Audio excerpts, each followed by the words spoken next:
Hi, Brant Cooper here. I'm fortunate I get to travel around the world speaking with startup founders, investors, ecosystem developers. I've learned a lot in my travels. I've got some stories, and I have some thinking that I love to share. Welcome to Brant's Rant. Hey everyone. Wanted to see if I could start laying out my book, it's Disruption Proof, a little bit.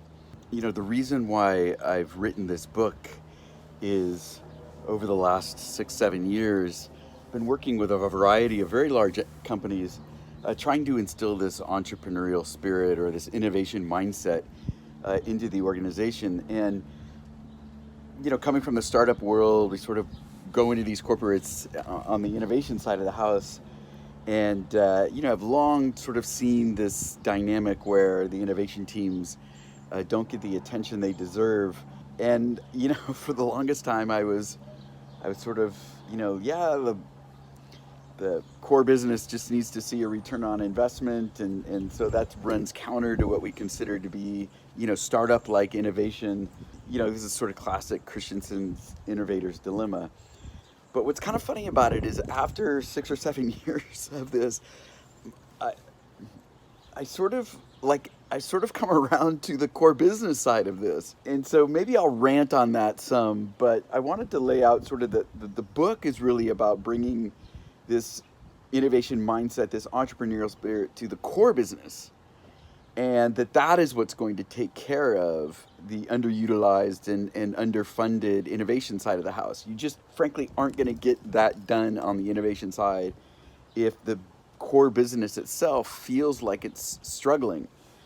And the reason why the core business is struggling is because we're in this new digital age, and yet the companies are structured and managed as if it's still the industrial age, as if they're still sort of this extension of the assembly line.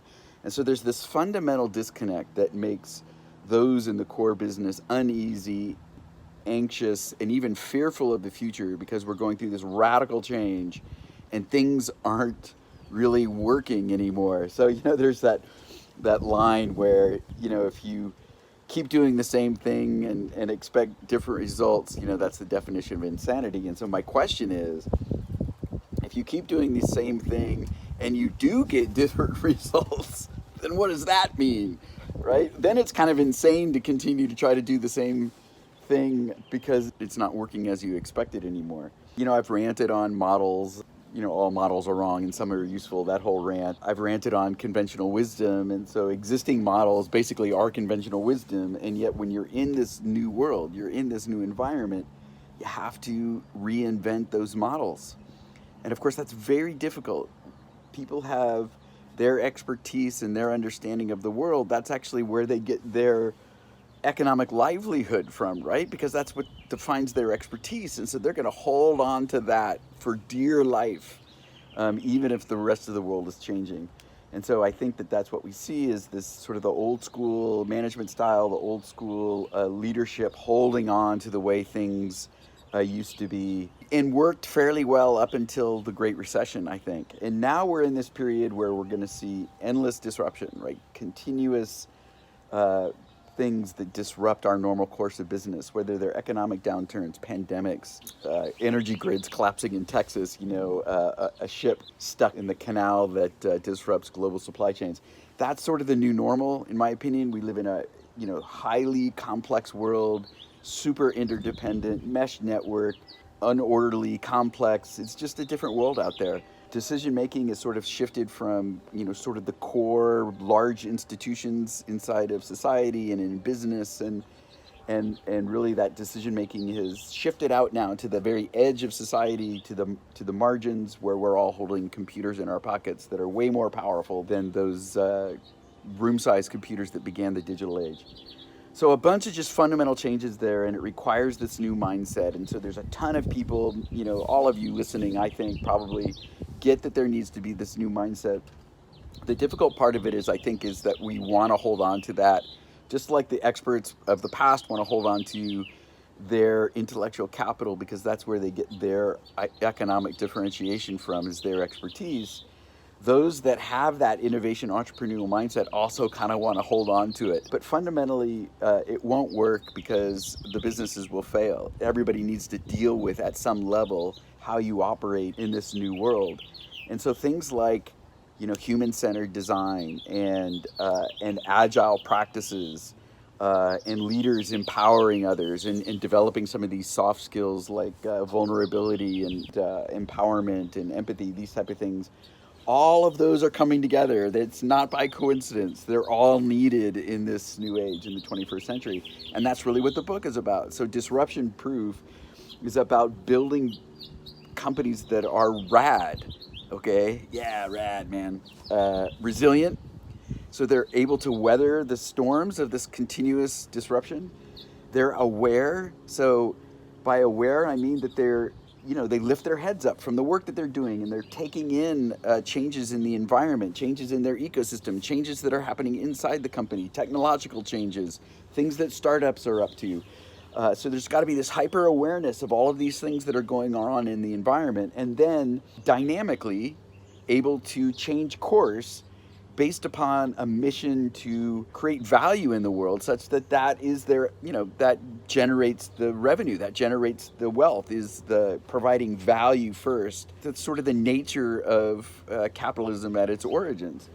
And so this RAD organization, resilient, aware, dynamic, that's what the book is for, is to give leaders this ability to start that process, or meet you where you are in making that fundamental change throughout the core business, not just the innovation group, not just products, but everywhere inside the business, though they'll apply the different skills to a different level. And so I think that there's some structural changes, and there's behavior and mindset changes and a number of things, and then specific things that we can implement inside the business to get the change moving, right? So we're using these 5 E's that I'll dive into, which describe the state of being or the behavior. So that's empathy, exploration work, leveraging evidence in order to make decisions, an equilibrium, so establishing a balance everywhere inside the company, establishing a balance between the execution work that has to be done to, quote unquote, hit the numbers, versus the exploration work that we have to do, admitting when we don't know and we have to search for the answer. We can't just execute through the unknown. And then finally, the 5th E, which I just think is like more important than ever, is ethics, and to put some boundaries around our own behavior inside of these institutions, so that we protect the value that we're creating for humans, and we respect humans' privacy. And what we try to do is we try to increase wealth or value to the company through creating value for other human beings. That's when capitalism is at its peak. That's when it's, solving complex problems. That's when capitalism shines. And I really think, as I've said before, most people inside of large corporations fundamentally want that. They want to be contributing. They want to live meaningful lives. And it just kind of gets out of hand. We can rationalize making, what seem to be small decisions that are perhaps not ethical. We're under tons of pressure to hit numbers. Our bosses are under pressure, and we can kind of let that get away from us. And so we have to be purposeful about setting up guardrails around the way we behave. So you've got these 5 E's in service to creating this RAD mindset. And then we have some ideas on how we create the momentum of change, and how we get from, just starting this out, which I call the kickstart phase. And rather than, a ton of planning, it's really, how do we get the movement going? How do we start practicing this behavior? How do we define the behavior, find the people that can support us behaving this way, through coaching or whatever, leveraging our agile coaches or creating new coaches. So we just got to get that behavior started. We can't over plan, to be honest. And then we accelerate that change by doubling down on what works. And, we're going through this, we're eating our own dog food, so we're iterating on the processes that that we kickstart until we find what works in our culture, and we start achieving some amount of impact. And so this is not a 5-year plan to impact. This is, how do we get this behavior change now, and we can start seeing increased efficiency, cost savings, new product ideas, increased service levels for internal functional groups. We want to see impact happen right away, because that's what's going to eventually create the momentum. And then we have to scale this by starting to implement specific mechanisms that protect and grow the behavior that we want to see. and then creating these structures around the behavior where it's working. We see it happening inside the organization. You start building up, what David Snowden and others call scaffolding, right? So we're creating these structures that protect that behavior. And eventually, as that scales, because you have these mechanisms and this scaffolding in place, you achieve this tipping point where that mindset, the 5 E's, becomes the normal way of being. And so your culture has evolved to this being the normal way. And using agile practices, especially this team-oriented practices, you start seeing that those behaviors are held accountable by the teams themselves. It's no longer just this urging by leadership, but rather it's the natural way of being. And so eventually some of that scaffolding can go away, but you've then built into the processes and the culture the ability to create new mechanisms and new scaffolding as the world evolves. And so this is important because it's the dynamic aspect of the company that allows it to continue to exist and thrive and survive, because it can continue to evolve based upon its awareness of the changes that are going on in the world. So that's the book, Disruption Proof. A lot of stuff there. It gets kind of heavy. I try to keep it light, but I'm hoping people really sort of pick up on that this is doable. And you don't have to go hire the big management consultants. You don't have to go hire me. You don't have to go hire these other people. But on the other hand, there are all sorts of agencies and smaller consultant shops, the single shingle consultants, and just a ton of really super smart, dedicated people that believe in this change. And that's the type of advice that I think the big corporations need, because it's not just about strategy. It's just not just this top-down stuff, but rather the behavior change. And the behavior change takes a lot of concentrated effort by people that have done that work before, that have exercised that innovation mindset and that entrepreneurial spirit. You can't change that behavior by, command and control, hierarchy. You will go do this. It doesn't work. You have to inspire people.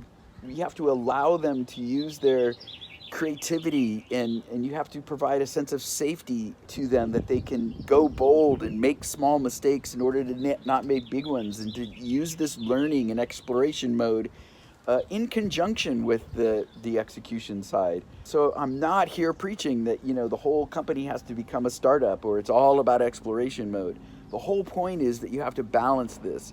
And if you don't provide the sense of safety and the time and the space for the exploration, then you just get execution, and then you just get leadership that's optimizing that execution. And what you get is efficiency for just financial efficiency's sake that actually starts destroying the value that corporations can create. The products become cheaper in the sense of quality as well as the sense of production. You lose, supply chain redundancy. You lose company infrastructure that allows you to invent and innovate. You start losing a lot of that, really the core foundation, the DNA of why these companies were formed in the first place, if we're just going to optimize for efficiency or for financial efficiency's sake. Yeah, so that's my story, and I'm sticking to it. Disruption proof. Next several rants. Gonna really start breaking this down for you. So tune in, and we'll see you on Brandt's Rant. Thanks. Hey, thanks for listening to Brandt's Rant. If we're choosing capitalism here as a society, then let's make it work for a better world. If you'd like to join me as we redefine capitalism for the 21st century, go to beatcoop.co/D4A.